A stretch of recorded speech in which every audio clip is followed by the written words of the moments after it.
Chapter आपका mole concept ना, इसमें डिस्कशन आपसे हो रहा था एटॉमिक वेट का।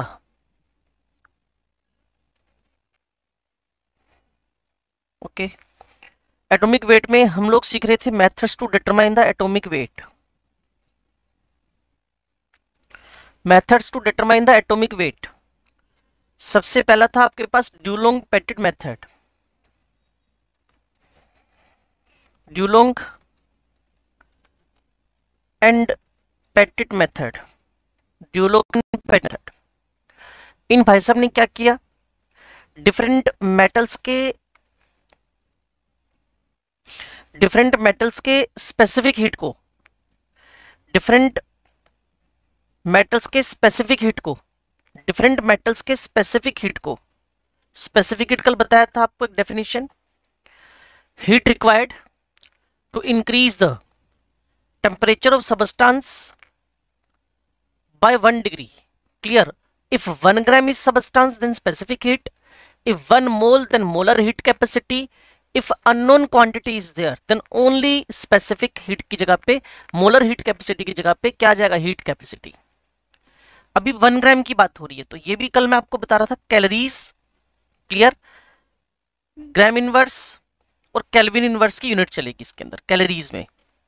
Specific heat should be in the calories, ये वाली कैलोरीज, और यहां लिखना आपने एटॉमिक वेट।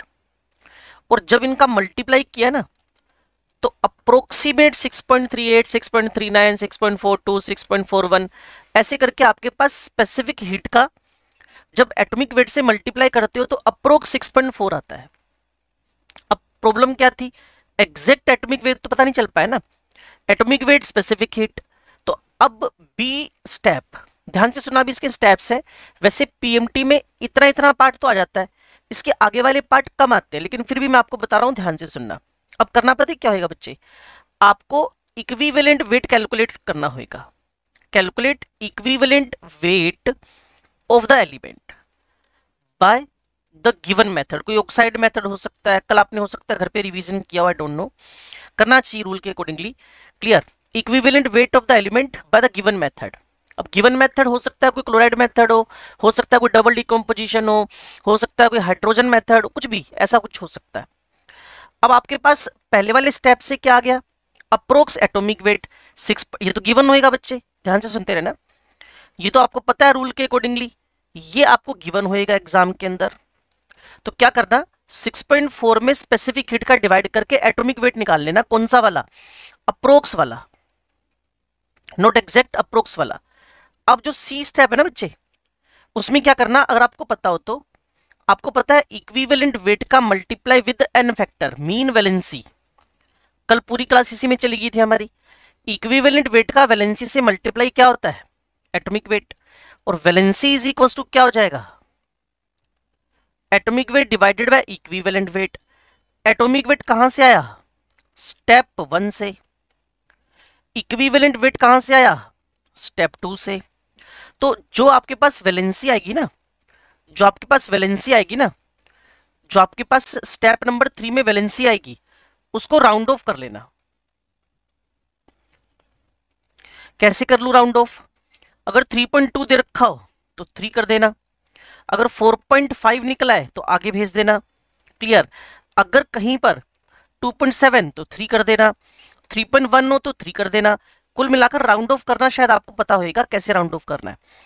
तो सबसे पहले क्या करना है, पेपर के अंदर आपको स्पेसिफिक हीट गिवन होगी, 6.4 में उसका डिवाइड कर देना, अप्रोक्स एटॉमिक वेट आ जाएगा। अप्रोक्स एटॉमिक वेट निकालने के बाद मेथड देखना, किस मेथड से इक्विवेलेंट वेट उसी क्वेश्चन के अंदर निकलवा रखा है। हो सकता है कोई क्लोरीन मेथड हो, कोई आपके पास ऑक्सीजन मेथड हो, कोई हो सकता है हाइड्रोजन डिस्प्लेसमेंट मेथड हो, डबल डिकम्पोजिशन मेथड हो, कुछ भी ऐसा, उससे आप इक्विवेलेंट वेट निकाल लेना। फिर क्या करोगे, अब जो आपके पास एटॉमिक वेट स्टेप 1 में आ रखा है, जो इक्विवेलेंट वेट स्टेप 2 में आ रखा है, उससे जो वैलेंसी निकलेगी उसका राउंड ऑफ कर लेना। अब आपके लिए लास्ट स्टेप आ रहा है यहां पे, जो आपके पास वैलेंसी आई है, ठीक है जी, कहां से, स्टेप 3 से, उसको मल्टीप्लाई कर देना इक्विवेलेंट वेट से, राउंड ऑफ हुआ ना, इसमें अप्रोक्सीमेशन खत्म हो गया। कौन सा इक्विवेलेंट वेट, स्टेप 2 वाला। इससे तुम लोग एग्जैक्ट एटॉमिक वेट पे रीच कर जाओगे। तो ड्यूलोंग पेटिट मेथड में किस तरीके से हमें एग्जैक्ट एटॉमिक वेट निकालना है, उसका तरीका मैंने आपको बताया। एग्जैक्ट एटॉमिक वेट कैसे निकालना है 2 बार तो मैं रिवीजन कर चुका हूं। अब मेन है कि आप इसके क्वेश्चन पे पहुंचोगे। तो हमारी जो असाइनमेंट है ना, उसके पेज 2 के राइट हैंड साइड में ऐसे 5-4 क्वेश्चन हैं जिसमें आपको स्पेसिफिक हिट दे रखी है। 6.4 में डिवाइड करो, एटॉमिक वेट निकल गया। दूसरे नंबर पे इक्विवेलेंट वेट गिवन मेथड। कई बार तो क्वेश्चन के अंदर इक्विवेलेंट वेट गिवन होता है, तो सीधा थर्ड काम शुरू हो जाएगा, बस उसके बाद चौथा स्टेप आ जाएगा। बोलो भाई, ठीक है ना। अब इसके बाद सबने लिख लिया होगा इसको या स्क्रीनशॉट ले लिया होगा, जो भी ठीक लगता है वो कर लो।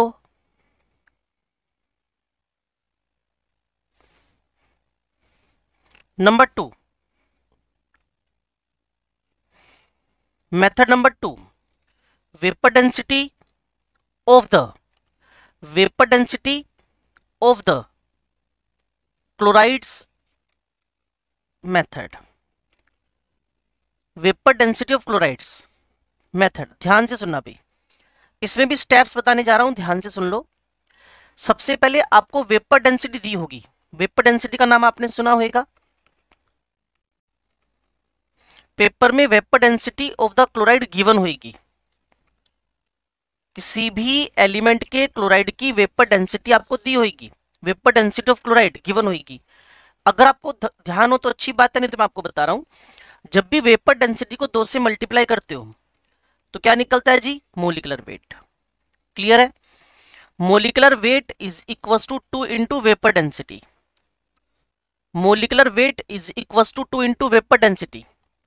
Molecular weight is equal to 2 into vapour density, पहला स्टेप होएगा।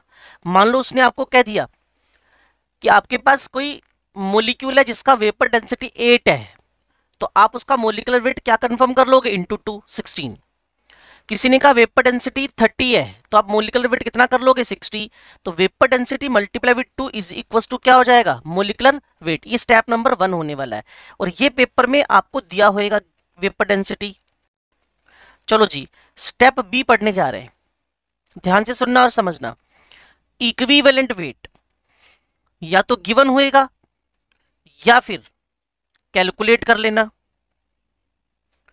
By the given method. ठीक है जी। और किसका इक्विवेलेंट वेट, जो सेंट्रल एलिमेंट जिसका कि हम लोगों को एटॉमिक वेट निकालना है। वापिस मेरे पास सेकंड नंबर मेथड आ गया, किसको निकालने का, एटॉमिक वेट को निकालने का। मेरे पास सेकंड नंबर मेथड आ गया एटॉमिक वेट को निकालने का। एटॉमिक वेट को निकालने के सेकंड मेथड के अंदर मैंने क्वेश्चन पढ़ते पढ़ते देखा वेपर डेंसिटी दे रखी थी, मैंने 2 से मल्टीप्लाई कर दिया, मोलिकुलर वेट निकल आया। अब उसके अंदर या तो इक्विवेलेंट वेट गिवन हो या कोई मेथड दे रखा हो, तरीका दे रखा हो। वो तरीके मैंने कल बताए थे आपको, उनमें से कोई भी डेटा सूट कर जाएगा उस पे, और उसी के अकॉर्डिंगली क्या निकाल लेना, इक्विवेलेंट वेट। अब तीसरे नंबर पे आ रहा हूं, तीसरे नंबर पे क्या निकालेंगे, वैलेंसी। वैलेंसी कैसे निकलती है, थोड़ा सा टिक कर मेरे साथ में आ जाओ। मान लो आपके पास कोई भी एलिमेंट का क्लोराइड दे रखा है, ये E for element, Cl for chlorine और N for the valency of element. ठीक होगी बात। मान लो आपको मैंने कहा molecular weight of the EClN, MClN, AClN, जो भी। अब आप क्या करोगे, अगर आप मेरे को गाइड कर पाओ तो अच्छी बात है, नहीं तो सुन लो। एटॉमिक वेट ऑफ E, ये एटॉमिक वेट ऑफ E, ठीक है जी। यहां क्या लिखोगे, atomic weight of the chlorine 35.5 into क्या कर दोगे, N, ये वाला N। ऐसे करते हो। मीथेन का मोलिकुलर वेट निकालना है, क्या करोगे, 12 + 4 12 + 1 + 1 + 1। EClN का मोलिकुलर वेट निकालना है, तो atomic weight of E plus 35.5 into N। अच्छा जी, अब atomic weight is equal to क्या होता है, atomic weight is equal to equivalent weight into valency.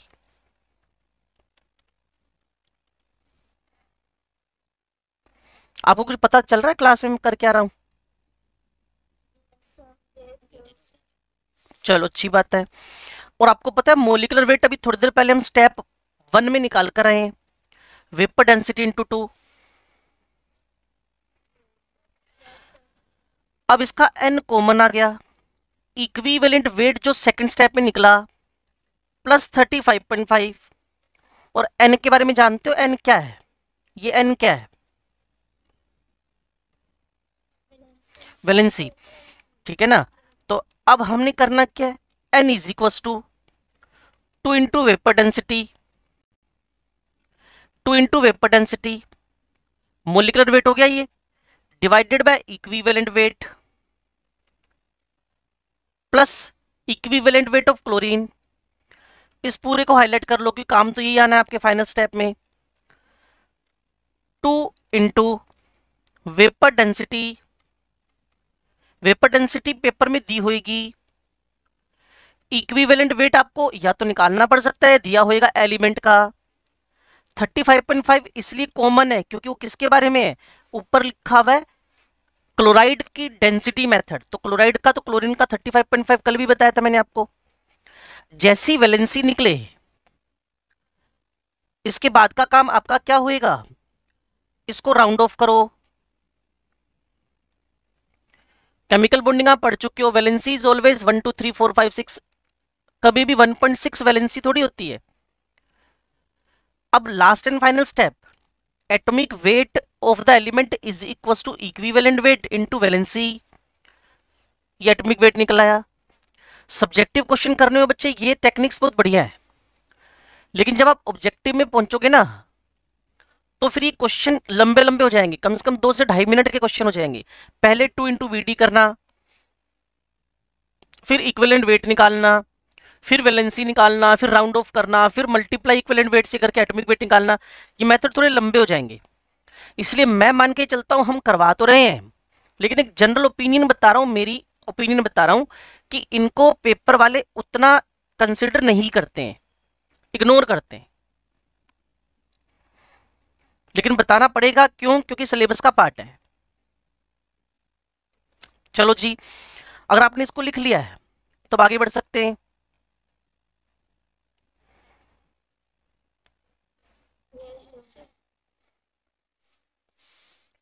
Next discussion about the molecular weight,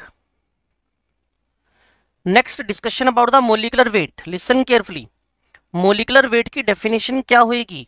अगर कल वाली डेफिनेशन आपको पता हो तो अच्छी बात है, mass of single molecule divided by mass of single molecule divided by mass of single atom of carbon,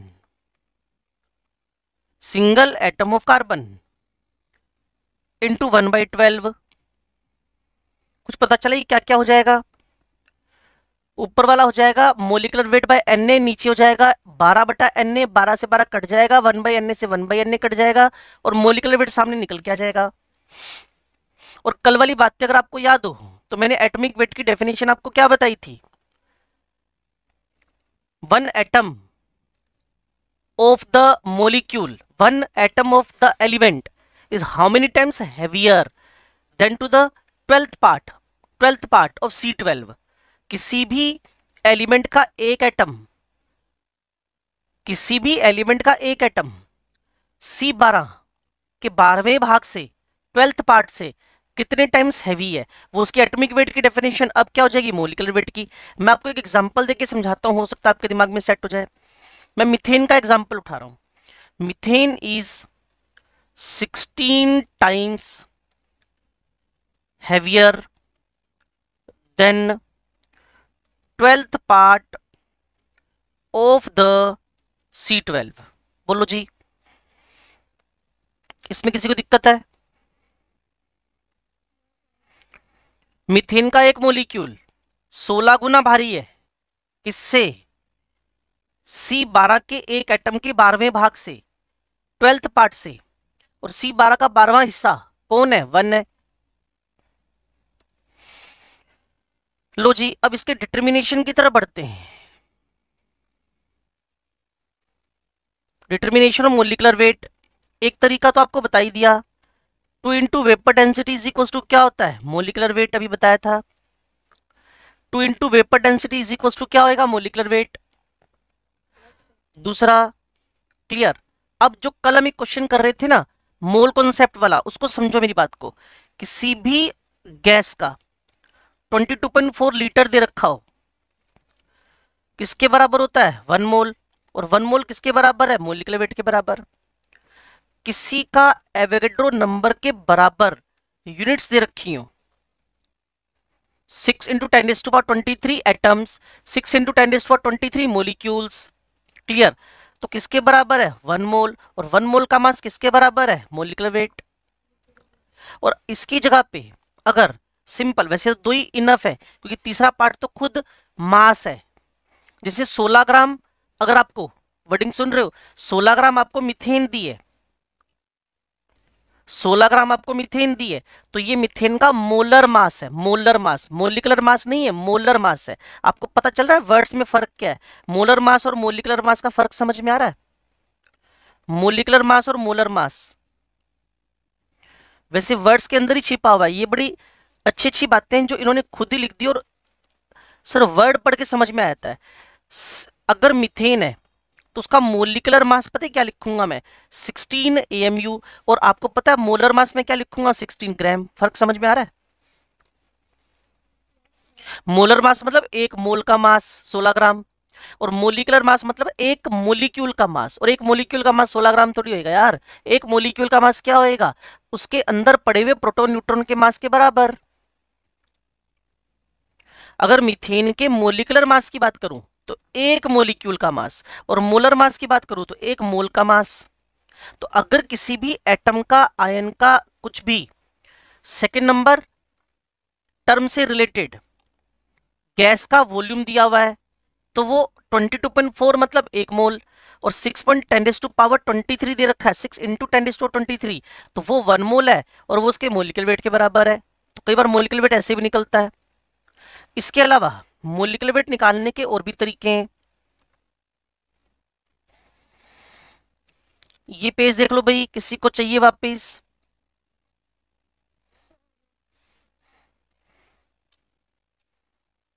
third number, when the percentage of an element of the molecule is given. अगर आपको percentage of an element of the molecule अगर given हो, वापस सुन लो, अगर आपको percentage of an element of the molecule, molecule के किसी एक एलिमेंट की परसेंटेज गिवन हो, अगर मोलिक्यूल के किसी एक एलिमेंट की परसेंटेज गिवन हो, तो मोलिकुलर वेट कैसे निकलेगा वो मैं आपको बता देता हूं। पेपर में 2 तरीके के क्वेश्चन रहेंगे, calculate minimum molecular weight, calculate minimum molecular weight. उस केस में एटम 1 होएगा, और अगर मिनिमम की जगह कैलकुलेट मोलिकुलर वेट दे रखा हो तो फिर एटम नंबर गिवन होएगा। मैं आपको क्वेश्चन के थ्रू समझाता हूं, थोड़ा मेरे साथ टिक कर रहना, अदरवाइज समझ में नहीं आएगा। सुनो, मेरे को एक क्वेश्चन लिख कर दिया उसने उसने कहा calculate minimum molecular weight, calculate minimum molecular weight if percentage of sulphur is 0.32% in a sulfur containing molecule।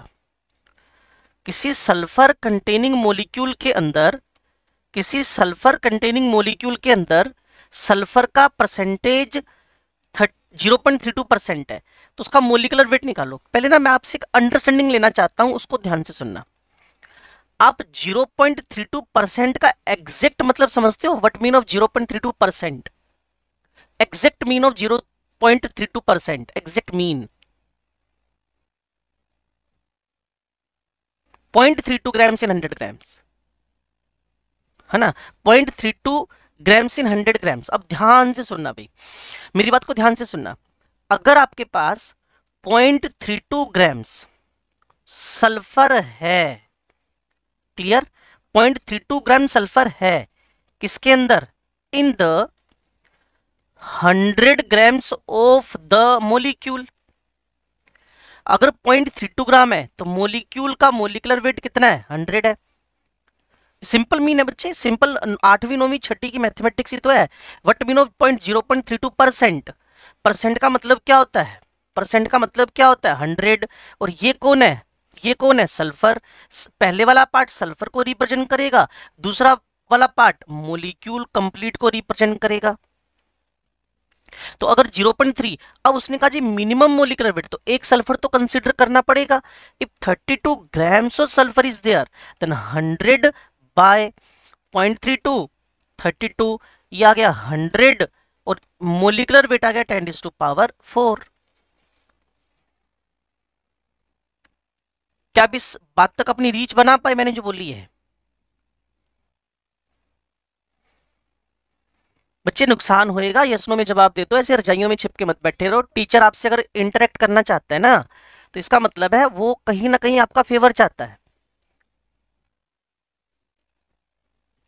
आपके सिलेक्शन से मुझे कोई पर्सनल बेनिफिट नहीं है, लेकिन आपके सिलेक्शन से मुझे खुशी फिर भी होगी।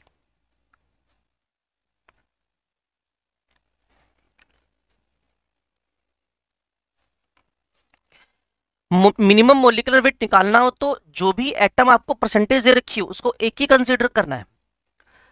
क्लियर ना? उसको सिंगल कंसीडर करना है। अब इसका इसी से रिलेटेड ऐसे ढेरों क्वेश्चन मेरे पास मोलिकुलर वेट के मिल सकते हैं। क्लियर? मैं अपनी बुक से ना इन क्वेश्चंस को यहाँ रखता हूँ, सुनना और समझना, आप आइडिया देना कि इसको कर पाओगे कि नहीं। एक दो चीज और मैं इसमें बतानी थी आपको, एक छोटी चीज और है। Average atomic weight and average molecular weight. ठीक है जी। और इसी के पैरेलल में कॉन्सेप्ट चलता है मास नंबर। इसी के पैरेलल में कॉन्सेप्ट चलता है मास नंबर। इसी के पैरेलल में कॉन्सेप्ट चलता है मास नंबर। फिर कलेक्टिव इन पर काम हो सकता है। थोड़ा सा ध्यान से सुनना। अगर मेरे से कोई मास नंबर की बात करे तो एक चैप्टर हुआ करता था, नाम था उसका स्ट्रक्चर ऑफ एटम। आपको पता है mass number is denoted by capital A, और ये प्रोटॉन्स प्लस न्यूट्रॉन का सम है। अगर अभी तक नहीं भूल रहे हो, टोटल 3 चैप्टर तो किए हमने अभी तक। Chemical bonding, periodic table, structure of atom, proton. ये ऑलवेज होल इंटीजर होएगा। 6C12, तो इसमें 6 प्रोटॉन है, 6 न्यूट्रॉन है। 6C14, इसमें 8 न्यूट्रॉन 6 प्रोटॉन है। ये 14 15 ये फ्रैक्शनल नहीं होएगा। मास नंबर कभी भी फ्रैक्शनल नहीं होएगा। मास नंबर कभी भी फ्रैक्शनल नहीं होएगा। लेकिन जनरली आपने देखा होगा जो एटॉमिक वेट है, एटॉमिक वेट जनरली आपने देखा होगा जो एटॉमिक वेट है, जनरली आपने देखा होगा जो एटॉमिक वेट है, क्लियर, वो आपके पास कैसा होता है? फ्रैक्शनल।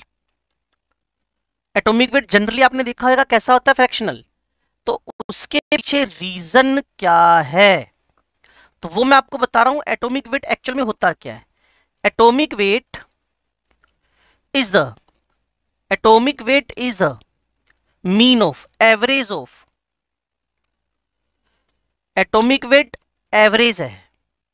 एटॉमिक वेट एवरेज है किसका? Of the percentage abundance. Percentage abundance समझ गए ना? कितनी परसेंट में कौन एलिमेंट या कंपाउंड आपको मिल रहा है। Percentage abundance of the isotopes. और आइसोटोप्स के बारे में आपसे मेरा डिस्कशन हुआ था, फिर वहीं पीछे जाऊंगा। चैप्टर का नाम स्ट्रक्चर ऑफ एटम।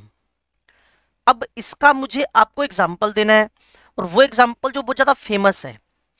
बोरोन का नाम तो सुना होगा, 5 नंबर पे आता है पीरियोडिक टेबल। बोरोन के 2 आइसोटोप इस दुनिया में एग्जिस्ट करते हैं। बोरोन के 2 आइसोटोप इस दुनिया में एग्जिस्ट करते हैं। क्लियर ना? बोरोन के 2 आइसोटोप हैं, एक 510, एक 511। ठीक है जी, एक 510 एक 511। जो 10 है वो सिर्फ और सिर्फ 19% है नेचुरल अबंडेंस में। और ये भाई साहब 81% है। तो मेरे से कोई बोलेगा सर ये 10 क्या है, 10 मैं बोलूंगा मास नंबर है। 11 क्या है, मास नंबर है। 5 neutron 5 proton, 5 proton 6 neutron second वाले में। लेकिन मुझसे कोई पूछेगा सर इसका एटॉमिक वेट कितना है, तो मैं बोलता हूँ 10.81 है। उसने कहा 10.81 ये कैसे हो गया, मैंने कहा जी 10.81 पता है कैसे हो गया, थोड़ा सुनना पड़ेगा आपको मेरी बात को। तो मैंने यहाँ लिखा एटॉमिक वेट। जो 10 नंबर वाला था, मैं फॉर्मूला लिखता हूं पहले, चलो आप इससे sum of the percentage abundance, percentage yield, percentage occurrence into mass number divided by 100। तो इस बात को थोड़ा सा आगे बढ़ाऊं, परसेंटेज अबंडेंस कितनी है 19%, परसेंटेज अबंडेंस कितनी है 19%, आइसोटोप क्या 10, सम परसेंटेज अबंडेंस कितनी है 81, 11 डिवाइडेड बाय 100। अब जब भी इसका सम करके आंसर निकालोगे वो आपको 10.81 मिलेगा। लेकिन जो बात मैं आपके दिमाग में डालना चाहता हूं उसको थोड़ा सा एक बार हाईलाइट कर लें। What is the difference in between mass number and atomic weight. Atomic wait, atomic wait, atomic wait मेरे पास जो है ये परसेंटेज अबंडेंस का एवरेज है, आइसोटोप्स की परसेंटेज अबंडेंस का एवरेज है। जबकि जो मास नंबर है वो न्यूट्रॉन प्रोटॉन का सम है, तो इसीलिए वो कभी भी फ्रैक्शनल नहीं होता। अब हो सकता है आप मेरी इस बात को सुनने के बाद मेरे इस क्वेश्चन को सोल्व कर दो। क्लोरीन की दो आइसोटोप्स हैं, क्लोरीन के दो आइसोटोप्स हैं 35, 37।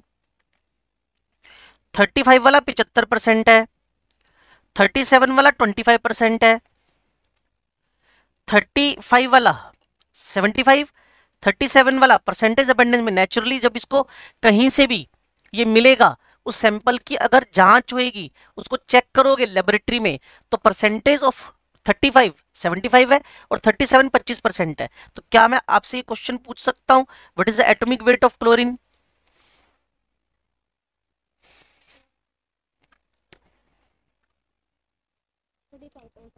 क्लियर है? 35 into 75 plus 37 into 25 divided by 100। जब इसको सोल्व करोगे तो ये 35.5 आ जाएगा। तो 35.5 इसका एटॉमिक वेट है, 35.5 इसका एटॉमिक वेट है और 35 37 इसके मास नंबर है।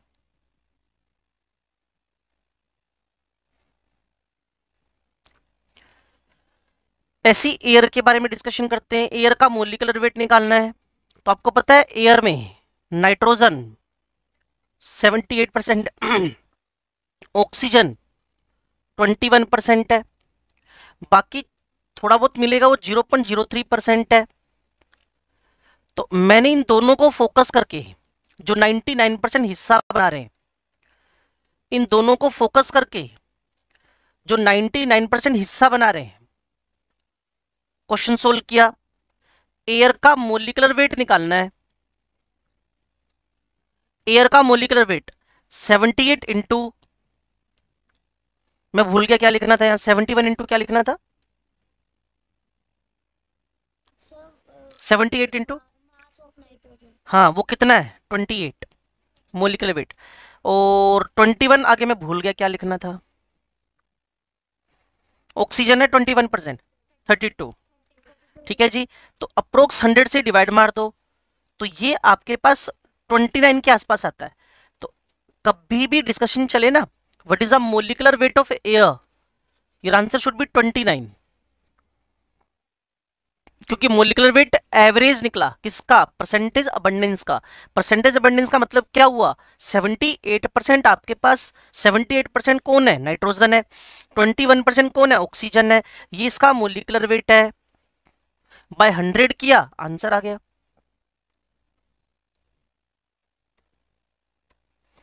बोलो भी, average atomic weight, molecular weight and mass number का एक बेसिक सा डिफरेंस आपके दिमाग में आ गया। चलो ये तो अच्छी बात है। अब इससे रिलेटेड क्वेश्चंस के बारे में हम डिस्कशन कर सकते हैं। 5 से 10 क्वेश्चन के बारे में सोच लेते हैं, उसके बाद पता चल जाएगा क्वेश्चन। फिर उसके बाद मैं आपको स्टोक्योमेट्री पे लेके चलता हूं, मेरे साथ टिको और बात को समझो। जैसे पहला क्वेश्चन है, द प्रॉपर्टी, बच्चे ध्यान मत हटाना, मैं बार बार आपसे कह रहा हूं, the property of an element which is always a whole number, क्या आंसर आएगा? चलो वेरी गुड, ठीक है, इसका आंसर थर्ड आ गया। अब है an organic compound on analysis was found to contain 0.03% sulphur, 0.032% sulphur, clear है? If its molecule contain 2 atoms of sulphur, clear?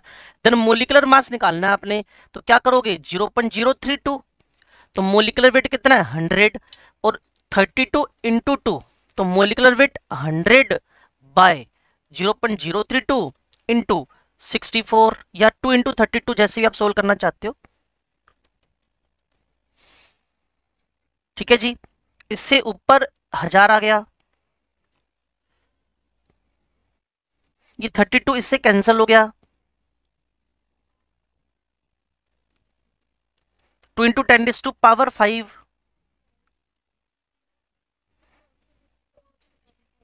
क्या आप इस डेटा को एग्जैक्ट समझ पाए कि कहना क्या चाहता है इसके अंदर? आप 100% श्योर हैं?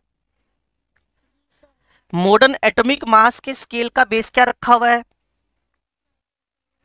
कार्बन 12, आपने देखा ही होगा, 2-2 3-3 जगहों पे हमने काम किया इस पर, ठीक है भाई। अगला क्वेश्चन आपके पास है 1.4, विच of the following statement is incorrect, गलत क्या है? Mass of one atom nitrogen is 14 grams, is it? एक एटम का मास 14 ग्राम है, नाइट्रोजन के एक एटम का मास 14 ग्राम है, सही सी बताना कितना है, चलो बताओ। हाँ 14 AMU। शुक्र है आपको ये बात बिल्कुल क्लियर हुई कि एक एटम इतना हैवी थोड़ी होता है यार, एक एटम इतना हैवी नहीं होता, वो 7 प्रोटॉन 7 न्यूट्रॉन के बराबर है। तो ये बात क्या हो गई? ये गलत हो गई है। अच्छा इसको पढ़ना,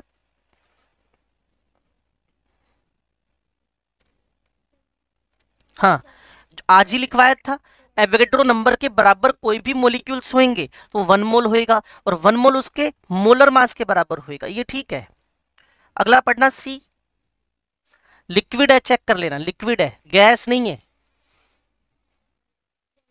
1 mole of H2O liquid occupies, ध्यान से सुन लो भाई, अगर 1 मोल ऑफ H2O लिक्विड है तो सबसे पहले हमें density is equal to mass by volume, density is equal to mass by volume, और पानी की डेंसिटी मैक्सिमम बच्चे जानते हैं 1 ग्राम पर सीसी, क्लियर? और वॉल्यूम, वॉल्यूम और मास चेक कर लो भाई। अब अगर डेंसिटी कन्फर्म है और वॉल्यूम उसने आपको दे रखा है 22.4 लीटर, 22.4 लीटर या 24.4 लीटर, तो मास भी उतने ही किलोग्राम्स होएगा। वो कभी भी 1 मोल इतना वॉल्यूम लिक्विड ऑक्यूपाई नहीं कर सकता। अगर गैस दे देता ना, गैस गैस गैस, तो आप कह सकते थे। मैं तो सिंपल वे बोलता हूँ, कल परसों एक जगह पे ना पेट्रोल परचेज कर रहे थे किसी पेट्रोल पंप पे, तो वहां ना डेंसिटी लिखी हुई थी किसकी? डीजल की। तो मेरे साथ में जो बंदा था उसने वो पेट्रोल पंप वाले से पूछ लिया, भाई ये क्या है?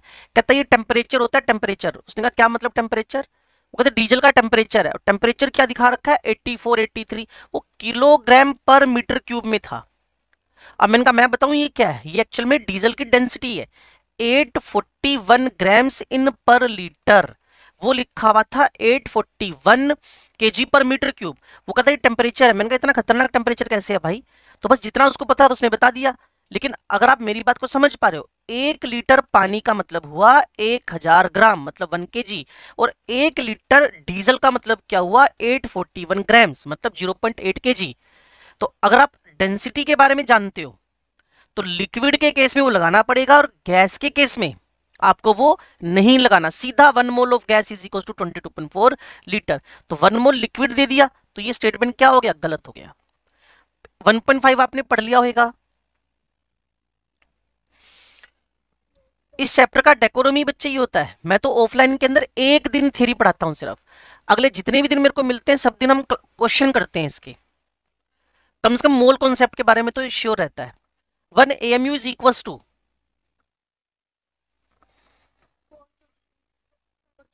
ये वाला 1/12 of the weight of 1 atom of C12, ठीक लिखा है उसने, 12/Na इंटू 1/12, क्या लिखा उसने, एक एटम C12 का 12वां हिस्सा, तो 1/Na, बिल्कुल ठीक है। 1/Na कौन होता है, 1 AMU, ये ठीक लिखा उसने। तो जहां जहां ए है वो तो आंसर होंगे ही होंगे, ये भी हो सकता है, ये भी हो सकता है, ये भी हो सकता है। अब उसने कहा जी 1/14 ऑफ द 1, ना ना ना नहीं, तो गलत हो गया। ये अगर N14 होता तो सही हो जाता। अगर बी को सही करना है तो क्या आप सारे कितने लोग मेरे साथ में इन्वॉल्व में, हाथ खड़े करो फटाफट, क्योंकि मुझे तो शक होने लगता है तुम लोगों पे। जल्दी जल्दी हाथ खड़े करो, कितने लोग इन्वॉल्व है।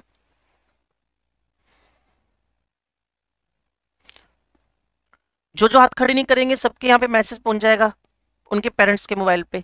32 ओनली, बाकी क्या कर रहे हैं भाई, 34, 36, 36, 36 ओनली। अभी बाकी कहाँ है, 3-4 लोग और कहाँ है, 3 लोग अभी भी हाइबरनेशन में जा चुके हैं। एक आ गया, 2 रह गए अभी भी।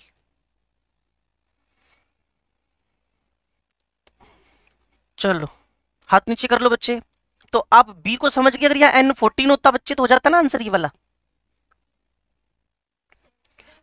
अब ये देख लो, ये तो आपको पता ही चल गया देखते ही, 1.67 इन 10⁻⁻27 किलोग्राम या 24 ग्राम्स, ठीक है।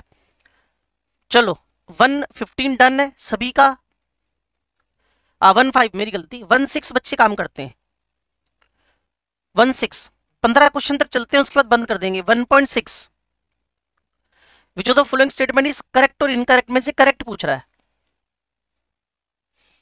1 mole methane and 17 gram of ammonia occupy same volume।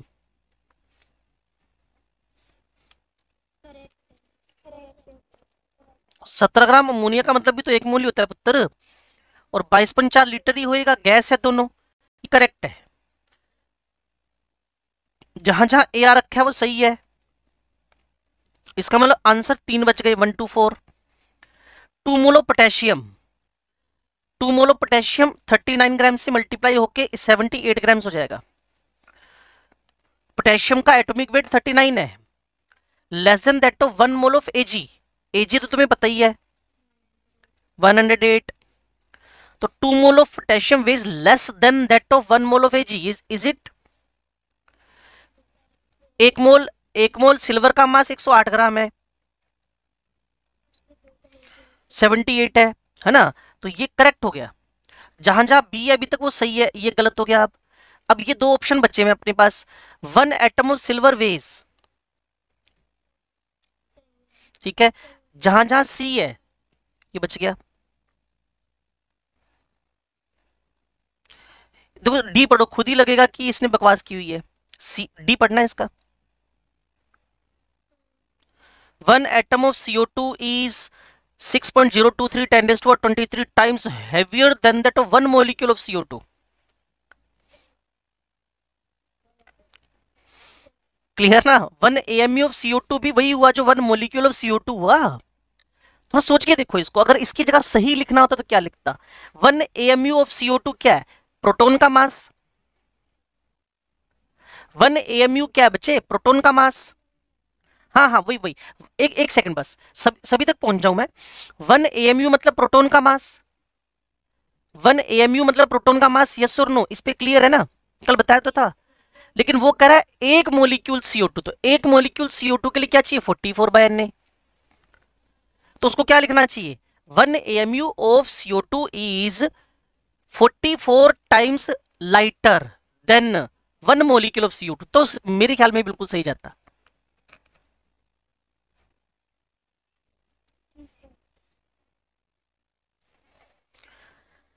बच्चे अगर परफेक्ट करना है ना, सारे स्टेटमेंट सोचने पड़ेंगे, तब आप ज्यादा सीख पाओगे चीजों को।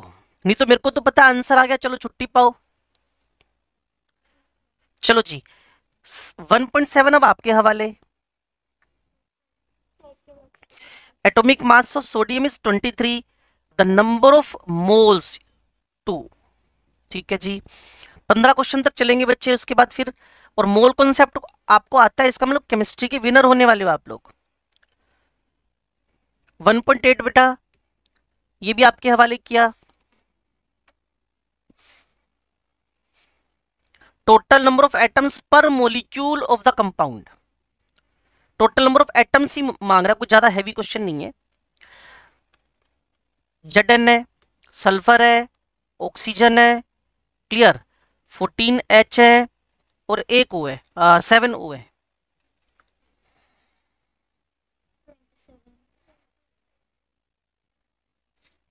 ठीक है भाई, जिंक के टुकड़े मत कर देना, Zn, जिंक जिंक ही होता है बच्चे, क्लियर। जिंक 1, 1, 4, 14 एंड 7, 21 तो सीधे ही हो गया ये वाला, 21 तो पानी हो गया अकेला, तो ये ऑप्शन तो आ नहीं सकता, तो सीधा आंसर आ जाएगा। अच्छा जी, 1.9 भी आपके हवाले किया, अब आप पार्टिसिपेट तो करने लगी गए हो, तो सारी रिस्पॉन्सिबिलिटीज आपके हवाले कर दें। 5.8 लीटर,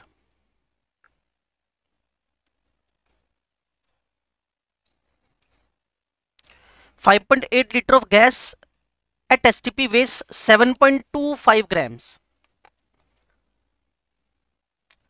उल्टा गेम खेलो, अगर 7.25 का मास 5.8 है, उल्टा सॉरी, 5.8 का मास, 5.8 का मास, 5.8 लीटर का मास 7.25 ग्राम्स है, तो 22.4 लीटर का कितना होएगा। और अभी थोड़ी देर पहले लिखा था आपके, मैं कह रहा हूं एक बार नहीं मेरे से ना 500 बार बुलवा लो, लेकिन बाद में गारंटी देकर जाना कि हाँ अब ऐसा कोई क्वेश्चन आएगा तो हम सोच लेंगे क्या, कि किसी का भी गैस का 22.4 लीटर 22.4 लीटर दे रखा हो, अगर किसी भी गैस का 22.4 litre under NTP STP condition दे रखा हो, तो उसका मास किसके बराबर होता है, मोलिकुलर मास के बराबर। तो आपसे पूछ क्या रहा है, गैस कैन बी, वो बाद में सोचेंगे, पहले हम सोच लें 5.8 लीटर का मास कितना है 7.25, 22.4 लीटर का क्या होएगा 7.25 डिवाइडेड बाय 5.8 और 22.4, अप्रोक्सीमेट इसको 4 से सोल्व कर दो, 7 4 जा 28, ये 29 के आसपास का आंसर। तो अब देखो इसका मोलिकुलर वेट कितना है 14, 16, इसका 44 मुझे याद ही है, इसका भी 28 आई थिंक ना, क्लियर। और ये 20 नंबर 30 क्रॉस कर रहा है ना, और ये 44 है, तो मोस्ट प्रोबेबल आंसर आपके पास क्या आ जाएगा, क्लियर है। चलो जी, इसको आप देखो 110 को,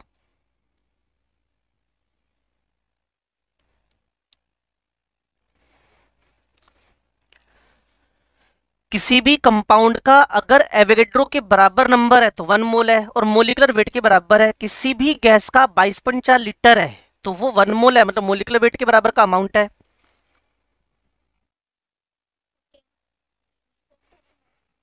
मतलब ये वाला, विच of the following samples will have the same volume under similar condition of temperature pressure, ये तुम्हारे पास हो गया 1 मोल 22.4 litre, molecular weight of SO2 बच्चे 64, ठीक है, 4 ग्राम ऑफ हीलियम, मतलब वापिस आपके पास ये 1 मोल ही हो गया 22.4 लीटर, 16 ग्राम मतलब आधा मोल हो गया 11.2 लीटर, और नाइट्रोजन के इतने मोलिक्यूल्स हैं 1 मोल 22.4 लीटर। किसी को इस पे ऑब्जेक्शन है, किसी को डिस्कशन करना है ABCD पे।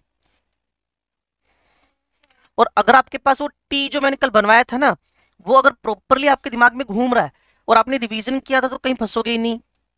लो जी, वापिस आ गया क्वेश्चन जो भी किया था 1.9, 1.11,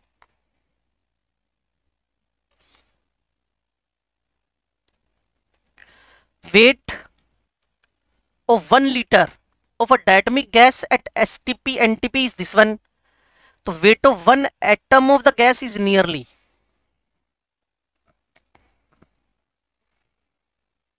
प्रॉपरली सोचना बच्चे इस पे।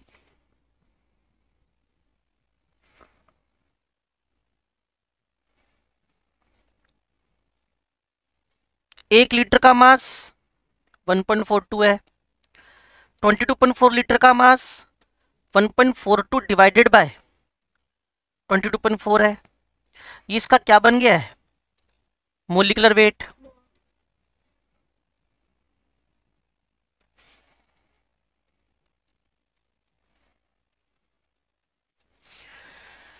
अब क्या करें जी, आगे क्या है आप ही बताओ।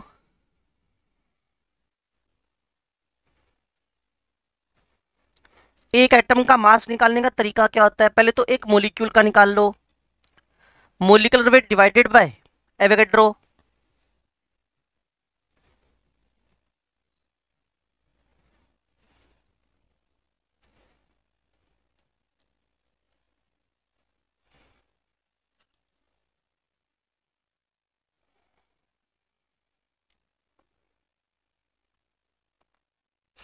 कोई आंसर आ रहा है भाई?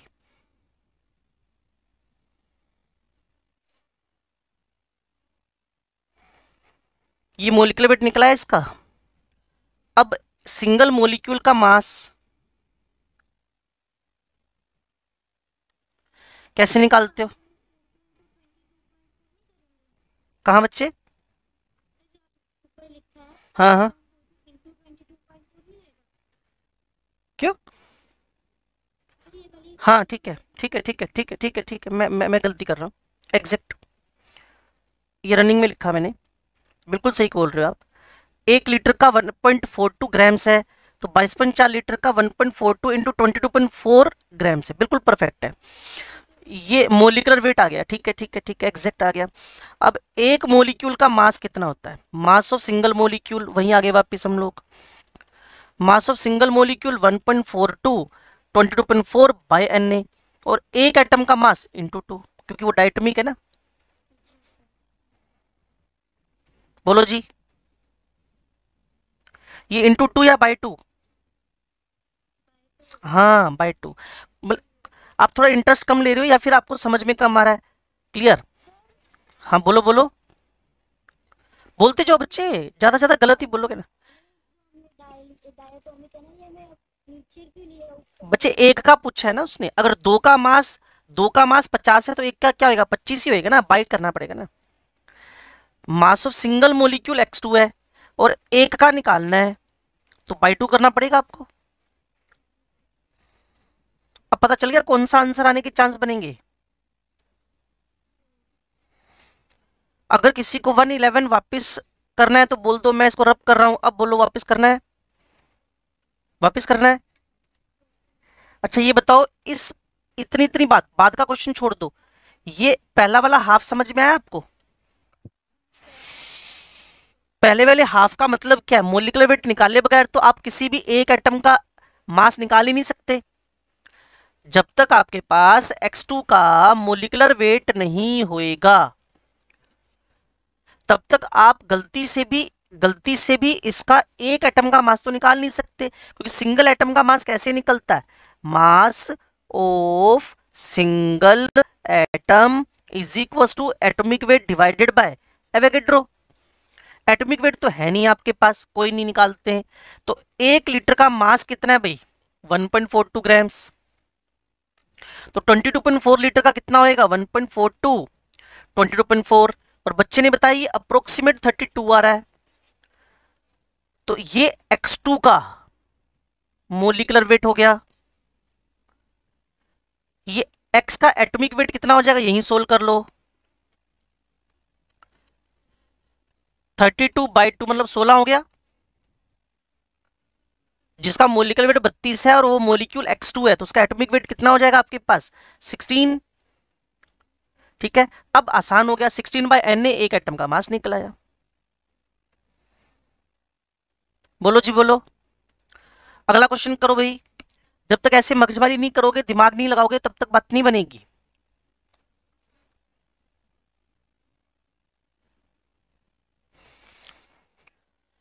(112) a mixture contains 5.4 grams of aluminium, 1.2 grams of magnesium, 4.6 gram of ethanol. उनके मोल का रेशो चाहिए, एटॉमिक वेट बता रखे हैं, इथेनॉल का मोलिकुलर वेट 46 है। आगे सॉल्यूशन चैप्टर खराब हो जाना आपका, पहले बता रहा हूं बच्चे, इसीलिए औखे हो सौखे हो, डिफिकल्टी में आ रहे हो, लेकिन इन्वॉल्वमेंट पूरा रखो क्लास के अंदर। और एक एक नहीं, कई सारे चैप्टर बिगड़ जाएंगे। First option 5.4 divided by 27, 1.2 divided by 24 and 4.6 divided by 46। ये 0.2 हो गया, क्यों जी? ये 0.05 हो गया, ये 0.1 हो गया। Is it? अब रेशो लेना बच्चे।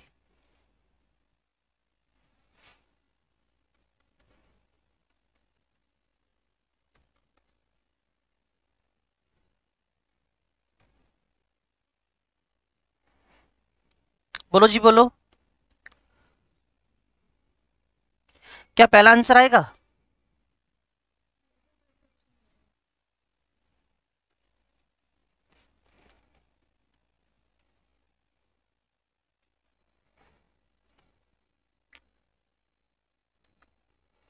बाकी हाथ पैर चला तो रहे हैं मुझे तो शक होने लगता है यार। ठीक है,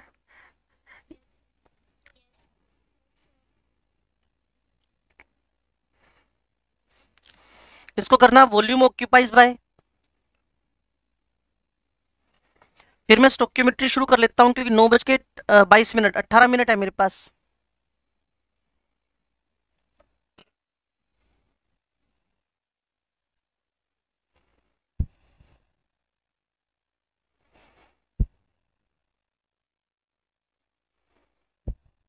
आसान नहीं तो, वेपर डेंसिटी ऑफ गैस दे रखी है, इसी से काम हो जाए ना बच्चे। हाँ जी।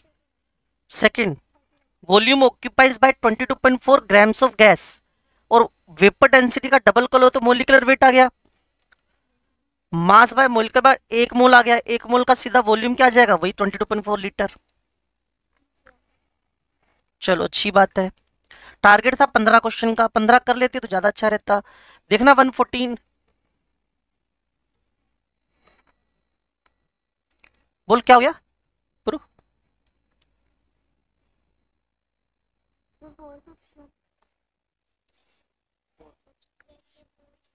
क्या सभी लोग बताएंगे कैसे हुआ?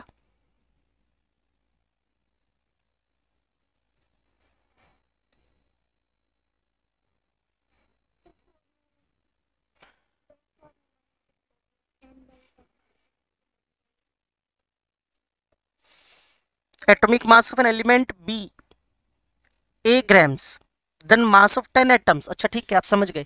ये atomic weight divided by Avogadro into 10 करके सीधा आंसर, समझ गए। लास्ट एंड फाइनल, आज का लास्ट एंड फाइनल, फिर हम चलते हैं लिमिटिंग पे।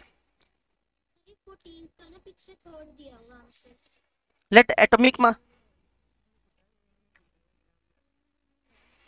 Then mass of 10 atoms of A in AMU. ठीक है, वो तो उल्टा मल्टीप्लाई कर दिया उसको, कोई चक्कर नहीं है, 10 नहीं आएगा। ये ग्राम्स हो गया, ठीक बोल रहा है गुरमन, बोला था ना अभी, ये ग्राम्स में है, इंटू 10 है, ये ग्राम्स में आ गया।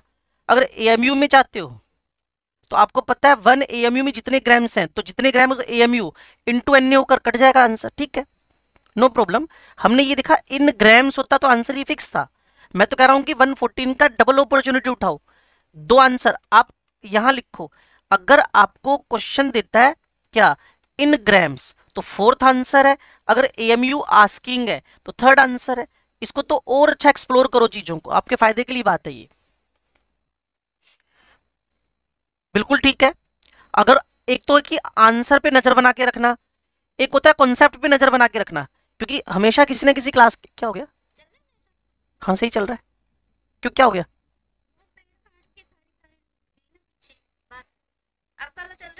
मेरे दोनों वर्किंग है, दोनों वर्किंग है।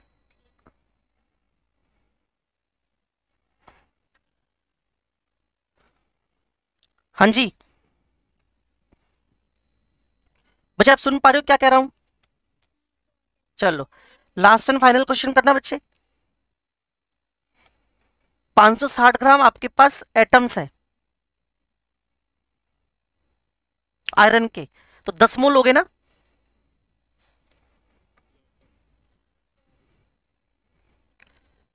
10 मोल हो गए और 10 मोल इंटू Na,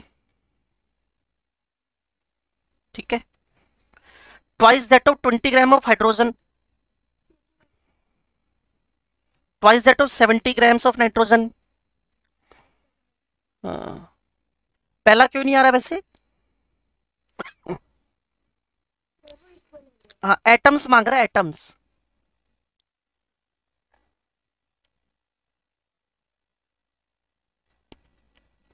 एक बार वापस समझाना, पहला आंसर क्यों नहीं आ रहा?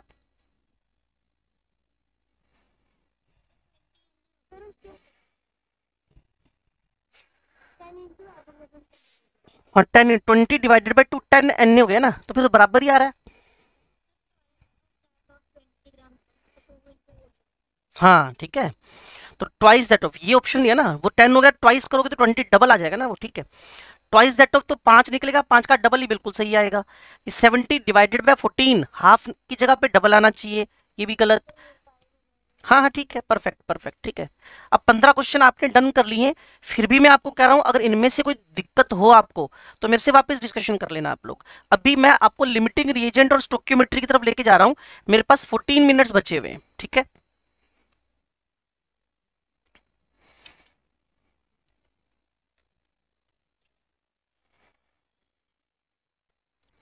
लो जी, स्टोक्योमेट्री सुनो बच्चे ध्यान से। अब आपके पास टारगेट आ गए हैं, आपको काम करना है बच्चे, उसके बाद मैं ग्राम इक्विवेलेंस की तरफ चलूंगा। It is stoichiometry. स्टोक्योमेट्री की ना थ्योरी बड़ी लंबी है। पहली बात पता है क्या होती है इसके अंदर? Right the balanced equation.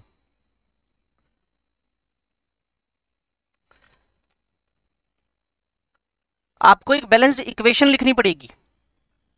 Balanced equation लिखे बगैर आप स्टोक्योमेट्री के बारे में बात ही नहीं कर सकते हो। अब नंबर 2 पे आपको पता लगाना पड़ेगा किसके बारे में? Find the limiting reagent.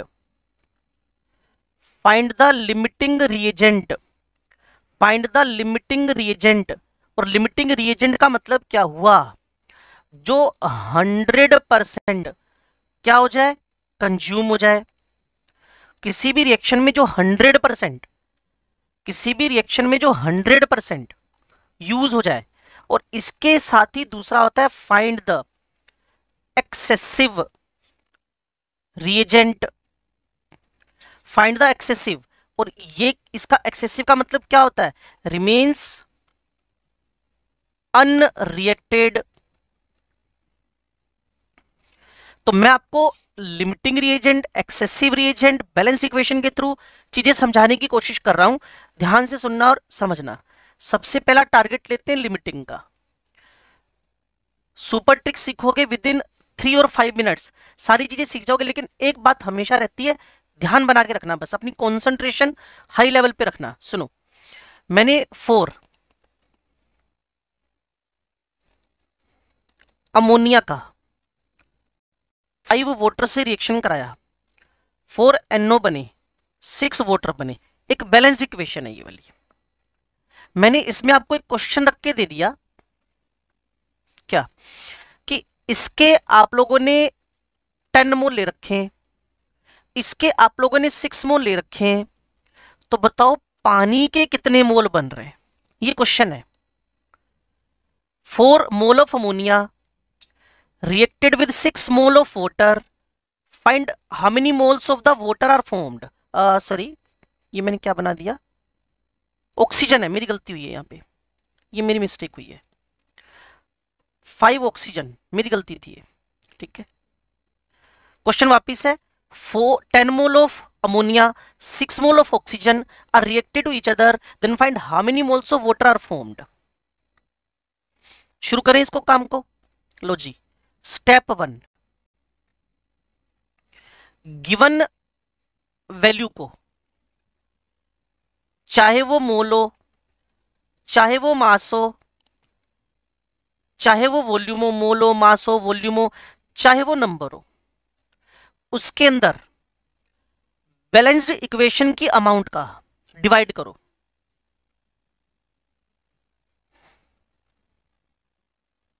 मोल में मोल का डिवाइड करना, मास में मास का डिवाइड करना, वॉल्यूम में वॉल्यूम का, नहीं तो यूनिट बिगड़ जाएगी, नंबर में नंबर का डिवाइड करना। वापस सुन लो, गिवन वैल्यू 10 मोल है, बैलेंस्ड इक्वेशन में कितनी मोल है आपको दिख रहा है कुछ? 4, वेरी गुड। 6 गिवन है, बैलेंस्ड में कितने हैं? 5 है। ठीक हो गया। अब जो बात मैं आपसे कह रहा हूं उसको क्या करना है, आपने इतना काम कर दिया, स्टेप 1। अब इसको सोल्व करके ना, इसको सोल्व करके चेक करो लीस्ट वैल्यू। 10/4 कितना आ गया? 2.5। और 6/5 कितना आ गया भाई? 1.2 आई थिंक। इन दोनों में लीस्ट कौन है? बस कहानी खत्म। ये कौन है? Limiting reagent.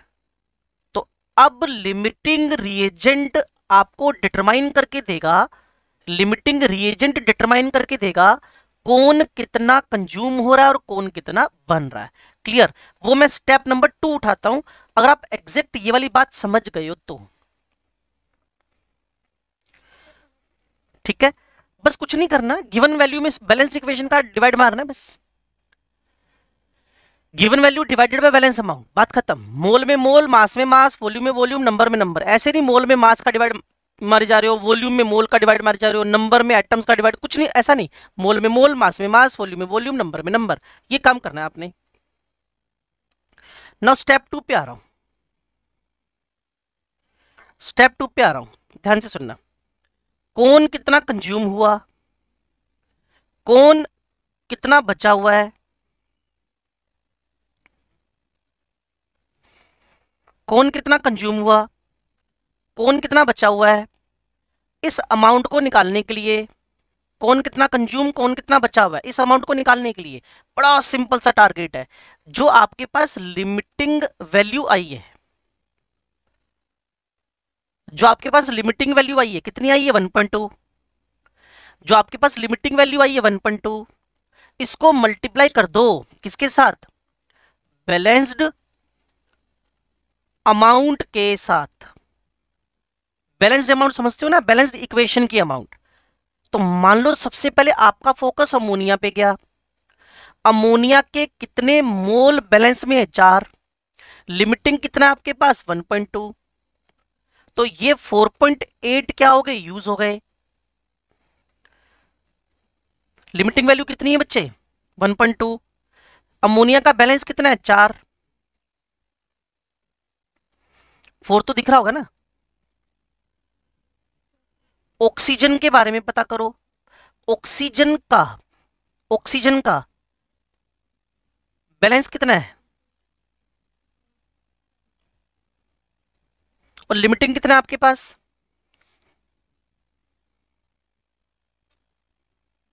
बोलो जी बोलो।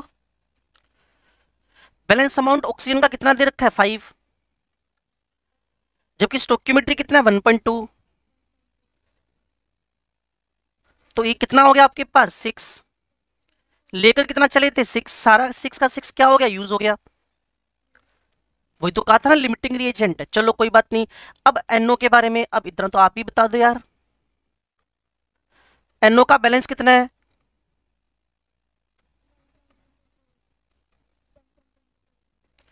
इतना बन गया इसका। और वोटर मान लो पेपर में पूछ बैठा था वो,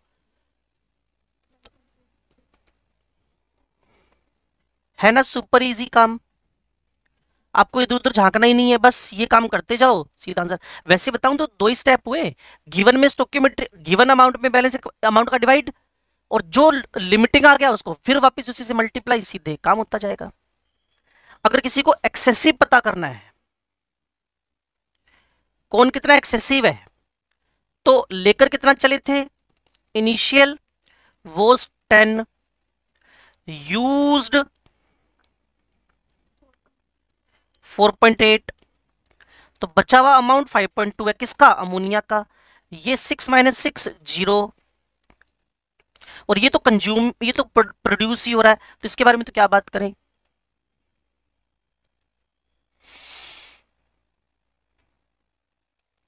बोलो भाई।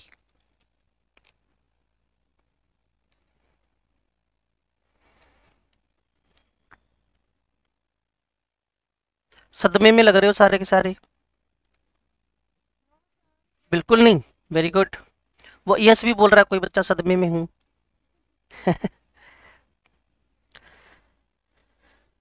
एक और क्वेश्चन डालूं इसी टाइप का?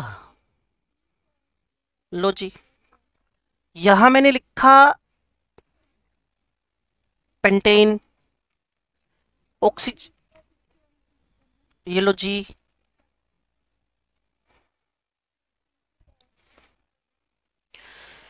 यहां मैंने लिखा 5 CO2, ये 6 वाटर, ठीक है जी, और ये हो गए 9 मेरे पास। और यहां मैंने आपको दे दिया है इसका 72 ग्राम्स। यहां मैंने दे दिया आपको इसका अप्रोक्सीमेट 50 लीटर। और आपसे CO2 के बारे में पूछ लिया कितने मोल बनेंगे। और इस पे मैं कम से कम 2 मिनट का इंतजार कर रहा हूं। वैसे ज्यादा है ये टाइम, लेकिन फिर भी आप टाइम लगा सकते हो। Given amount by balanced equation का अमाउंट, ये आपके पास 10 या 8 आएगा बैलेंस में। हाँ 8 आएगा ये। करना जी करना, 4 मिनट बचे हुए मेरे पास।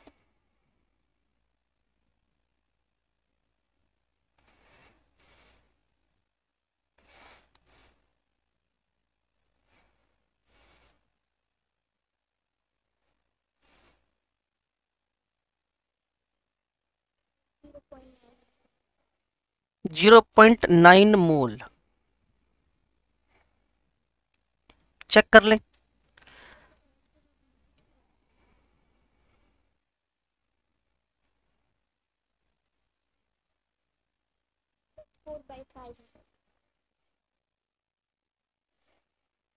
पॉइंट 8 हो गया मतलब।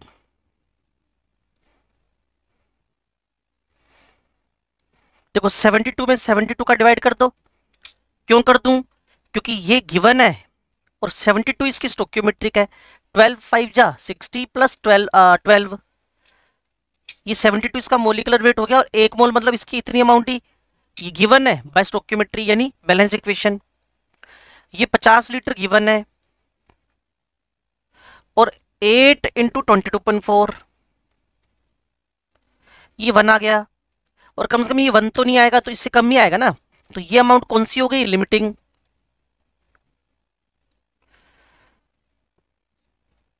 सुन समझ पा रहे हो क्या कह रहा हूं?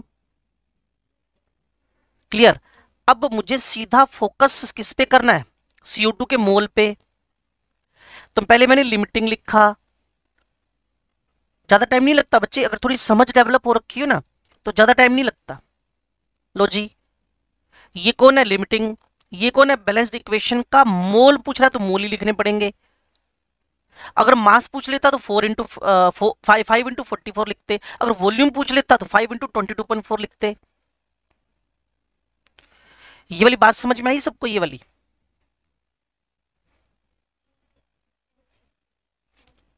रब करके वापस समझाऊं?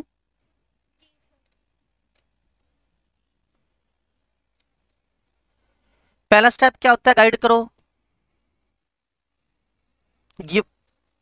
गिवन अमाउंट में बैलेंस्ड अमाउंट का डिवाइड करना। अगर ये मास दे रखा है तो मोलिकुलर मास का डिवाइड मारेंगे। और फिर यहां 50 लीटर दे रखा था, इसमें अब वॉल्यूम का ही डिवाइड करेंगे बैलेंस्ड इक्वेशन वाले का। बैलेंस्ड इक्वेशन का वॉल्यूम कितना है? 8 into 22.4 under NTP STP condition. इसको सोल्व किया तो 1 आ गया। इसको मैंने एक बार सोल्व नहीं किया, लेकिन पता लग रहा है कि 1 से कम ही है, क्योंकि 50 बाय अप्रोक्सीमेट 170, तो पक्का ये तो 1 से कम ही है। तो इसके आगे क्या लिख लिया? लिमिटिंग।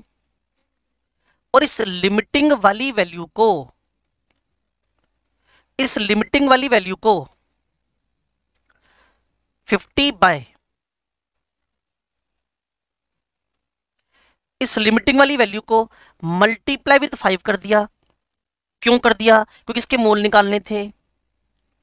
और पीछे आपको क्या बताया था कि अगर किसी का आपको प्रोडक्शन या कंजप्शन निकालना हो तो लिमिटिंग वैल्यू को बैलेंस्ड अमाउंट से मल्टीप्लाई कर दो। ये बैलेंस्ड अमाउंट है, ये वाली किसकी, CO2 की, और ये कौन है, लिमिटिंग। तो ये 250 डिवाइडेड बाय 822.4 हो गया। अब इसका जो फाइनल सोल्यूशन है वो आपका आंसर है। कितने मोल आ रहे हैं इसका आंसर, 1/8, अप्रोक्सीमेट 0.125 के आसपास आना चाहिए मेरे अकॉर्डिंगली, क्योंकि इसको सोल्व करोगे तो अप्रोक्सीमेट ऊपर जाके 1/8, हाँ ठीक है, 10/8, 5, ठीक है। क्या कह रहे हो,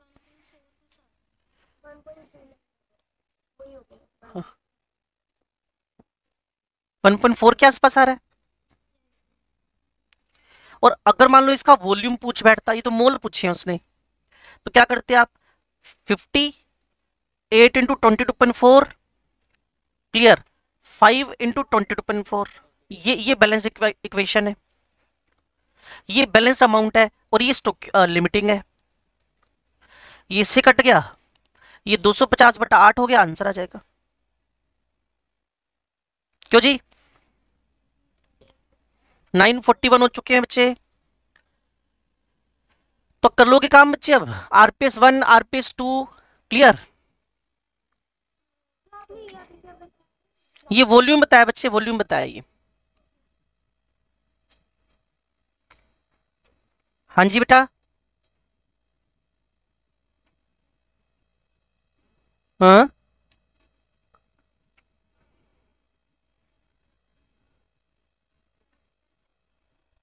हाँ हाँ,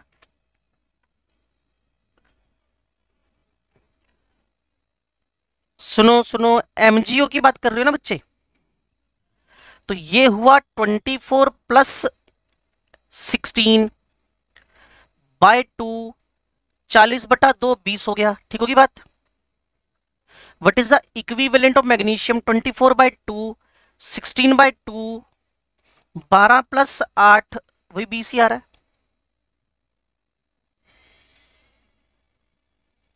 ठीक है। क्यों बच्चे, चलो।